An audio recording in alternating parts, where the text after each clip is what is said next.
फिर एक दोस्त मिला, उसके दोनों होठ बुरी तरह जले हुए। मैंने कहा होठ कैसे जल गए? बोला पत्नी मायके जा रही थी, स्टेशन छोड़ने गया था, मारे खुशी के इंजन चूम लिया। तो हमारी खुशी भी अलग अलग प्रकट ढंग से प्रकट होती है जी। अभी वो वैलेंटाइन पखवाड़ा मनता, फरवरी में पूरा पखवाड़ा है वो। हाँ। पहले 7 दिन वैलेंटाइन डे, फिर anti Valentine day, chocolate day से शुरू होके ब्रेकअप डे तक। उसमें आता है एक प्रपोज डे। वो हरियाणा में एक छोरे ने प्रपोज किया छोरी को, बोले मैं तेरे से ब्याह करना चाहता हूँ। तो छोरी बोली ये पुराना तरीका है, किसी नए ढंग से प्रपोज कर। वाह। तो लड़का बोला ऐसा है, तू मेरे छोरे से अपनी चिता में आग लगवाना पसंद करेगी? नहीं, विवाह का ये मौलिक प्रस्ताव, वाह, ये हमारे यहाँ ही संभव है। और ब्रेकअप के लिए भी बड़ी बड़ी बात नहीं चाहिए, बहुत सामान्य बात पे हो जाता है। वो प्रेमी ने प्रेमिका को जैसी सीने से लगाया, हाँ। तो प्रेमिका बोली तेरा दिल बड़ा कुरकुरा सा है। अरे बोले दिल कुरकुरा कौन है, तेने बीड़ी का बंडल तोड़ दिया। वाह। और जो महिला पुरुष का औसत है, एवरेज, अब तो काफी सुधार हो गया, लेकिन अभी भी हरियाणा में पुरुष ज्यादा है, महिलाएं कम है। छोरों के ब्याह नहीं हो रहे। वो एक का 40 साल की उम्र तक ब्याह नहीं हुआ, बहुत दुखी हो रहा था। अपने दोस्त से बोला यार मैंने तो लगा मेरी वाली भ्रूण हत्या में मारी गई।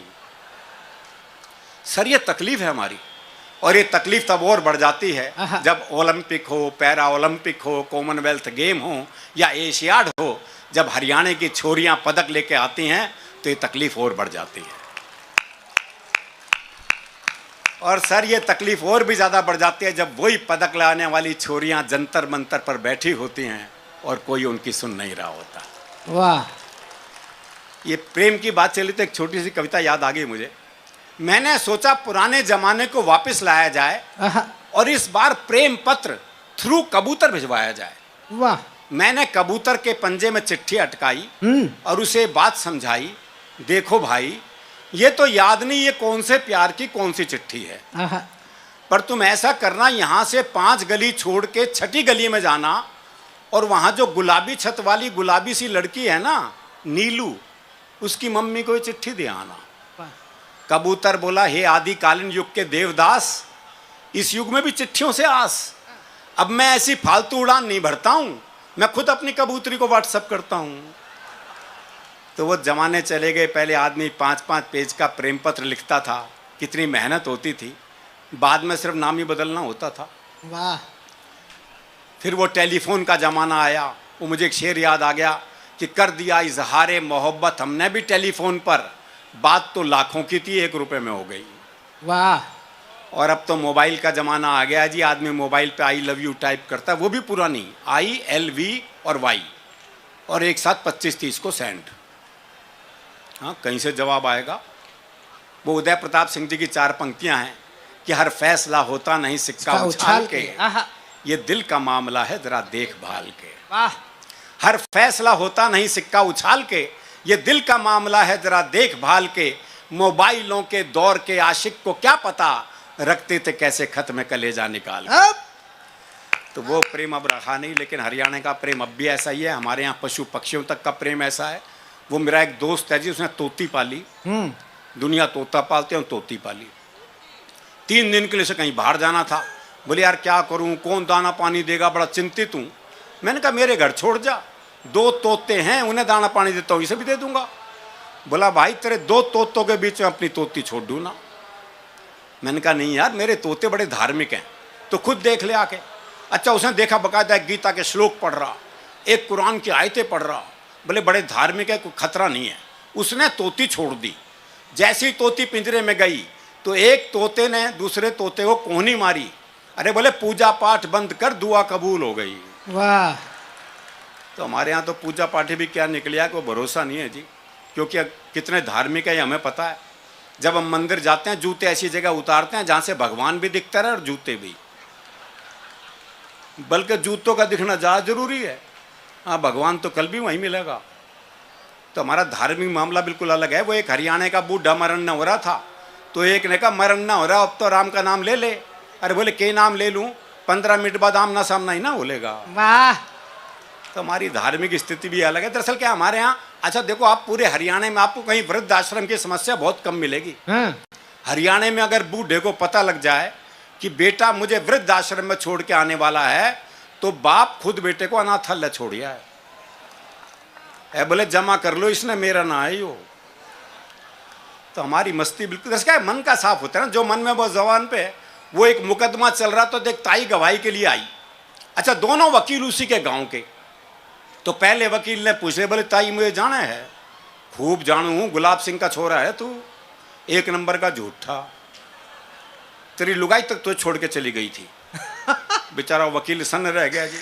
उसने दूसरे वकील की तरफ इशारा कर दिया, बोले इसे जाना है ताई। बोले खूब जानू हूं, करनेल काणे का छोरा है यो, एक नंबर का याश, तेरी लुगाई से भी इसका चक्कर था। भाई साहब, जज ने कोर्ट स्थगित की, अपने चैम्बर में गया, दोनों वकील बुलाए। बोले खबरदार ताई से मेरे बारे में कुछ पूछ लिया तो। इतना साफ मामला है, ये साफ मामला रहना भी चाहिए भाई। भाई बहुत बढ़िया। कहते हैं ना डर के आगे जीत है। हाँ। हमारे यहाँ तो डर के आगे भी हास्य रसी है। वो एक चौधरी रात को सुनसान जंगल से जा रहा था। हाँ। सामने ऐसे 40 साल की महिला, सफेद साड़ी पहने, बाल बिखराए, हाथ में दीप जलाए, कहीं दीप जले कहीं दिल टाइप गाना गाती आ रही थी। पास आके बोली मैं चुड़ैल हूं। तो चौधरी बोला फिर चिपटती क्यों ना। बताओ ऐसे का चुड़ैल भी क्या कर लेगी जी। एक कविता सुनाता हूं मैं। ये मैंने कल्पना करी है कि स्वर्ग में जो देवी देवता हैं, इनके वाहन कितने युगों से काम कर रहे हैं। तो वहां भी जानवर अधिकार आयोग पहुंच चुका है। अच्छा। तो उन्होंने बताया कि तुम इतने युगों से काम कर रहे हो, तुम्हें भी छुट्टी चाहिए। तो सब वाहन छुट्टी के लिए अप्लाई करते हैं। ब्रह्मा जी क्योंकि सृष्टि के निर्माता हैं, इसलिए उन्हें सरपंच बना दिया गया है। तो एक एक वाहन अपने तर्क दे रहा है कि मुझे छुट्टी क्यों चाहिए। ये विषय सुनिएगा आप। सबसे पहले पक्षीराज गरुड़ आए। बोले विष्णु जी शिव जी से मिलने प्रतिदिन जाते हैं, उनसे बतियाते हैं, उनका तो कुछ नहीं जाता, पर शिव जी के गले में पड़े सांप देखकर मेरे मुंह में पानी भर आता है। इतने स्वस्थ, इतने लजीज, इतने पौष्टिक सांप मेरी जगह होते तो क्या करते आप। कुछ दिन मैं भरपेट सांप खाना चाहता हूं, इसलिए छुट्टियां लेकर हिंदुस्तान जाना चाहता हूं। वाह। कुछ दिन मैं भरपेट सांप खाना चाहता हूं, इसलिए छुट्टियां लेकर हिंदुस्तान जाना चाहता हूं। भारत ने बहुत सारे सांप संभाल रखे हैं, अपनी आस्तीन में पाल रखे हैं। वाह वाह वाह वाह वाह वाह वाह वाह वाह वाह वाह। मोर ने कहा नीचे देखो, वो सुंदर अभिनेत्री मुझे बुला रही है, बुरी तरह मचा रही है शोर। ये दिल मांगे मोर, ये दिल मांगे मोर। अपने मोर होने का फर्ज भी निभाऊंगा, मुंबई जाऊंगा, अपने पैर नहीं इन हीरो हीरोइन के नंगे बदन देखकर मेरा मन रोता है, इन्हें सिखाऊंगा, देखो नृत्य ऐसे होता है। वाह वाह वाह वाह वाह वाह वाह वाह वाह। चूहे से पूछा गया छुट्टी क्यों चाहिए बताओ। हाँ। चूहा बोला कारण अपने आप समझ में आ जाएगा, थोड़ी देर मेरे सवार को अपने ऊपर बिठा कर दिखाओ। वाह।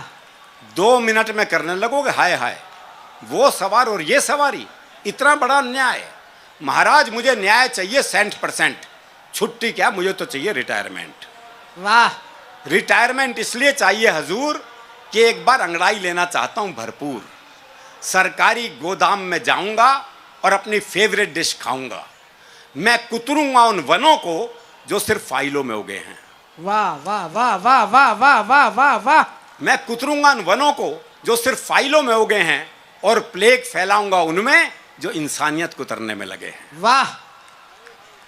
हंस ने कहा मैं ही कौन सा सुखी हूं, पर मैं सरस्वती जी से नहीं इनके पुत्रों से दुखी हूं।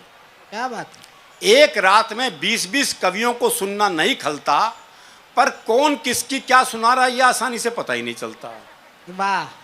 छुट्टी मिल जाए तो काम करना है नेक। मैं श्रोताओं की चेतना में जाऊंगा और जगाऊंगा उनका विवेक। बहुत अच्छे। वाह वाह वाह वाह वाह वाह। अच्छा, आप सोच रहे होगे कि लक्ष्मी ने, उल्लू ने छुट्टी क्यों नहीं मांगी। दरअसल क्या हुआ कि लक्ष्मी को तो मोदी जी ने बैंक में बंद कर दिया और उल्लू को लाइन में लगा दिया। उधर गधा चर रहा था घास, ब्रह्मा जी खुद गए उसके पास। वाह। बोले तुम्हें भी छुट्टी चाहिए। गधा बोला मिल जाए तो ठीक है भैया। सॉरी ब्रह्मा जी, बिना सोचे समझे क्या बक गया हूं। असली बात यह है कि मैं बाप बनते बनते थक गया हूं। छुट्टी मिल जाए तो जरा सुर में रेखना चाहता हूं, और जिन्होंने मुझे हर मौके पर बाप बनाया, उनकी माएँ देखना चाहता हूं। और ये आखिरी बंद मैं मोदी जी के उस काम को समर्पित करता हूं जो मुझे उनका अब तक का सर्वाधिक सही काम लगा। अंत में प्रकट हुआ अंतिम वाहन भैंसा। आहा, बोला सबने अपनी कह ली तो मुझे भी संकोच कैसा। मेरी डिमांड थोड़ी न्यारी है, मुझे छुट्टी से ज्यादा ड्यूटी प्यारी है। वाह मेरी मांग आपको भले ही खले, मैं यमराज के हिसाब से बहुत चल चुका, अब चाहता हूं कुछ दिन यमराज मेरे हिसाब से चले। वाह और आखिरी दो वाह, पंक्तियां वाह, समर्पित वाह, करता वाह, हूं। वाह, वाह। अब चाहता हूं कुछ दिन यमराज मेरे हिसाब से चलें। मैं भ्रष्टाचारियों की जड़ें खोदना चाहता हूं और नियंत्रण रेखा पार करके आतंकवादी शिविर रौंदना चाहता हूं। वाह। आतंकवादी शिविर वाह रौंदना वाह वाह